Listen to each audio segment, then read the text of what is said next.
কর্মব্যস্ত জীবনের ক্লান্তি ঘোচাতে বিকেলের কোলাহল ছেড়ে প্রিয়জনদের সঙ্গে প্রকৃতির মাঝে ঘুরে বেড়াতে কে না চায়। একটু ফুসরত পেলেই কোনো উন্মুক্ত বিনোদন স্পটে খোলা আকাশের নিচে দাঁড়িয়ে স্নিগ্ধ বাতাসে প্রাণ ভরে নিঃশ্বাস নিতে চায় বিনোদন পিয়াসীরা। এমনই একটি স্থান ভুলুয়া নদীর পাড়। বিস্তীর্ণ বিল আর সবুজ ক্ষেতের মাঝে রয়েছে পিচঢালা সরু রাস্তা। দুই পাশে সারি সারি গাছের ছায়া আর খোলা বাতাসের স্পর্শে হৃদয় জুড়িয়ে যায় অনেকের। যত দূর চোখ যায় সবুজের মেলা। মনোমুগ্ধকর একটা পরিবেশ দেখার মতো একটা জায়গা। সরকারের ইউনিয়নে এরকম জায়গা আছে, আগে আমরা জানতাম না। এই জায়গাটা এতটা সুন্দর, শস্যে শ্যামলে ভরা, আর সারি সারি গাছ যেগুলা যেভাবে দাঁড়িয়ে আছে, যে কোনো কারো মন কেড়ে নিবে একদম, হৃদয়টা একদম শান্ত করে দিবে।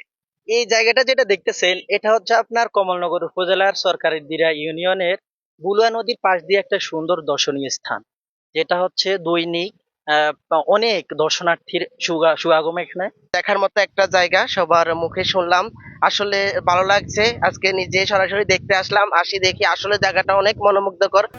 ভুলুয়ার স্বচ্ছ জল, পাখির কিচিরমিচির শব্দ, বাতাসের ছোঁয়া আর নিস্তব্ধ প্রকৃতি যেন শহরের কোলাহলকে ভুলিয়ে দেয়। ছুটির দিনে কিংবা বিকেলের আলো ছায়ার খেলায় বহু মানুষ ঘুরতে আসেন এখানে। অনেকেই ছবি তোলেন, আবার অনেকেই প্রকৃতির মাঝে বসে অবসর সময় কাটান। মূল্য জায়গাটা ভালো লাগে, খুব ভালো লাগে। অনেক মানুষ বিভিন্ন জায়গাতে মানুষ আইতে আছে, সাইতে আছে, যাইতে আছে। আপনার খুব সৌন্দর্য জায়গা।